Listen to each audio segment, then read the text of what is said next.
చాలామంది పేషెంట్స్ 30 లేదా 40 ఏళ్ల వయసులో ఉంటుంటారు. ఎక్కువ మంది కంప్లెయింట్ చేసేది ఒకటే. డాక్టర్ గారు ఉదయం లేచినప్పుడు శరీరం మొత్తం బిగుసుకుపోతుంది. నమస్తే అండి. నేను రుమటాలజిస్ట్ డాక్టర్ రాజేష్ కన్మూరిని మాట్లాడుతున్నాను. ఉదయం లేచిన తర్వాత అరగంటకు పైగా జాయింట్లు బిగుసుకుపోవడం అనేది సాధారణం కాదు. ఇది వయసు వల్ల అనుకుంటారేమో, అది వయసు వల్ల కాదండి. ఇన్ఫ్లమేషన్ అనే దానివల్ల వస్తుంది. జనరల్‌గా ఇన్ఫ్లమేటరీ ఆర్థరైటిస్ అంటే ఈ రుమటాయిడ్ ఆర్థరైటిస్ కానీ, స్పాండైలో ఆర్థరైటిస్ లాంటి సమస్యలు చాలా నెమ్మదిగా మొదలవుతాయి.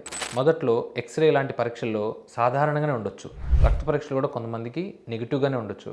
కానీ ఇదేదీ లేదనుకుని చాలామంది పట్టించుకోకుండా మజిల్స్ పట్టేసాయలే అనుకుంటూ ఏదో ఒక నొప్పుల బిళ్ళ లాంటివి తరచుగా తీసుకుంటూ కిడ్నీలో, లివర్‌లో ఇబ్బంది పడేలా చేసుకుంటూ ఉంటారు. సరైన చికిత్స లేకపోతే ఈ ఇన్ఫ్లమేషన్ లేదా వాపు అని తెలుగులో అంటామండి, నెమ్మదిగా జాయింట్లన్నిటిని దెబ్బతీసి తీవ్ర నొప్పులు కలగజేస్తాయి. ఆ తర్వాత నిదానంగా వాళ్ళు మంచానికే పరిమితమయ్యే అవకాశం ఉంటుంది.